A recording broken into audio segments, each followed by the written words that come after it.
Today I'm going to talk to you about a behavior that you can choose to use in your life regularly. And if you choose to take action with this behavior regularly, you will, I promise, experience more happiness and joy in your life. And that behavior is forgiveness. Now, I know forgiveness isn't always easy and it can be a touchy subject because, let's be honest, sometimes people do really shitty things, right? Sometimes people hurt you, or they abuse you, or they reject you, or they victimize you in some way, shape, or form. And it can be very hard to step back from the situation, to step back from the frustration and the pain, and to forgive. And because I know forgiveness can be challenging for some people, and I know, it used to be very challenging for me as well. Because I know that, I want to share with you my rationalization for why forgiveness can be so powerful. And these are things that I remind myself of when I find myself in a situation where it's hard for me to forgive. So I'm going to share them with you, and hopefully these ideas will make it easier for you to forgive the people that hurt you in your life. Now, when I find myself in a situation where I want to forgive somebody, but it's hard, it helps for me to remember that holding a grudge or assigning blame or holding on to anger only hurts me, both internally and externally. Now, this is something you probably already know, but I want you to remind yourself of this next time you feel frustrated with somebody and it's hard to let go. When you hold on to anger, you only cause yourself more internal pain. You know that this is true. When you get angry at somebody and you're just mad at them, what happens? You get mad, you re-experience the pain over and over, you revisit what happened in your mind over and over, you tell people about how much it hurt you over and over. And so an incident that caused you pain in the past, by holding on to it, you just relive that pain over and over and over again. So when we don't forgive, we only cause ourselves to re-experience that pain. All right, instead of letting it go. Now, the other way that it hurts you is externally. So with the people around you. When you fail to forgive somebody, or when you hold on to a grudge, you get really mad at somebody and you don't want to let it go, that person isn't sitting on the other side of things thinking, wow, I'm really sorry for what I did. I wonder how I can help this person. I wonder how I can make it better. They're probably not thinking that, right? If anything, they're sitting there on the outside thinking, well, if she or if he's so mad at me, how can I hurt him or her next? What can I do to piss her off more? What else can I do to make this a bad situation? When we hold on to a grudge, we just pit ourselves against other people. And there's no common ground there. That person, if they're going to interact with you, they're not going to interact with you in a way that makes you feel better. If anything, they're going to react to you in a way that makes things worse. The other thing that I remind myself of when I find myself feeling hurt or frustrated with another person's behavior is that happy people do not allow other people's behavior to really pull them away from their happiness. And trust me, if you look out into your reality and look for the people that you consider to be the happiest people in your life, those people react very differently to negative circumstances in people than the unhappy people in your life do.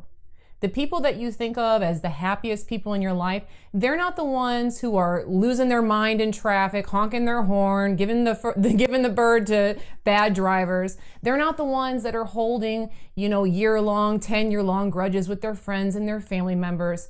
Those happy people in your life, they set the tone in their life. So even when things happen to them, even when they become victimized, even if someone's mean to them, they know how to brush it off and keep it moving and stay connected to their happiness.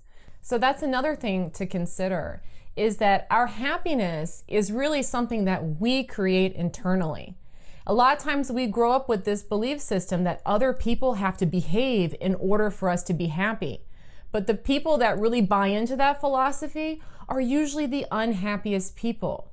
It's the people that set the tone in their own lives to be happy that access that happiness over and over and over again. And how do they do it? They do it through choosing their reactions. We get to choose how we react to anything. Someone can be mean to me and I can choose to react to it with hostility and aggression, or I can choose to look at it through the lens of compassion, or choose to look at it as, okay, I'm just going to let this go and keep on moving. And the people that make those choices are the people that stay more connected to their happiness. So those are a few things to remember when you find yourself frustrated or hurt by the actions of another person.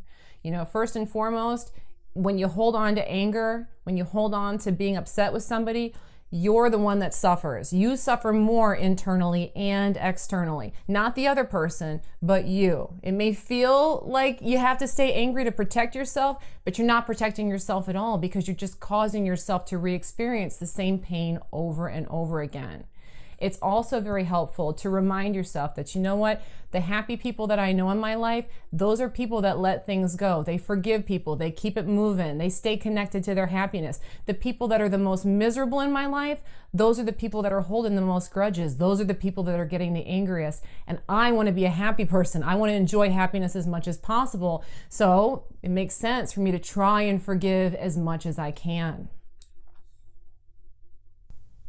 Now, I know all of that is well and good rationalization for why forgiveness is the answer to a lot of our issues with people, but I also know it can still be hard to forgive. So if you're dealing with something that's especially hard for you to let go of, or especially hard for you to kind of release and look past, it can really be helpful to remind yourself that you really don't know what's going on with the other person. If someone's hurting you, if someone's being mean to you, if someone's treating you poorly or taking advantage of you in some way, shape, or form, it is very likely that that person has something going on inside of him or her that you just don't understand or you don't know. They may be in pain. They may be suffering. They may think that, they have to behave that way. They may have been taught to behave that way. They may be ignorant. But there's something going on inside of that person that is causing them to behave a certain way towards you. And it may be something that's very painful for them. In fact, they may be suffering a lot more than you are. So try and remember this. Sometimes we all can tap into the dark side. When we're frustrated, when we're in pain, when we're hurting, when we're suffering, we're a lot more likely to do things that are negative, to snap at people, to be mean to people, to take advantage of people, because we're suffering on the inside. So try and take that perspective when you're struggling with somebody. Maybe that person's human and they're having a hard time with life.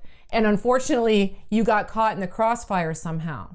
We've all been there. We've all done things that we shouldn't have done, or we felt that we shouldn't have done, or we feel sorry about in retrospect. So, look at it as if that person is you. If you had done the same thing from a place of suffering or a place of pain, wouldn't you want the other person to forgive you? Wouldn't you want them to see you as being a human being who makes mistakes? Wouldn't you want them to show some compassion your way? Try and step into that other person's shoes. I know it can be hard, but sometimes that can be a very powerful exercise as well. I hope that these ideas encourage you or continue to encourage you to practice forgiveness on a regular basis in your life. And not for the other person, not for the person that hurt you or wronged you, but for you, for your happiness, for your quality of life. And with all this being said, this doesn't mean that you got to forgive a person and become best friends with them or spend a lot of time with them or take them on vacation with you, but just that you find a way to let go, that you find a way to kind of put the pain behind you, to look forward to your happiness, and to reconnect with the life that you really want to experience.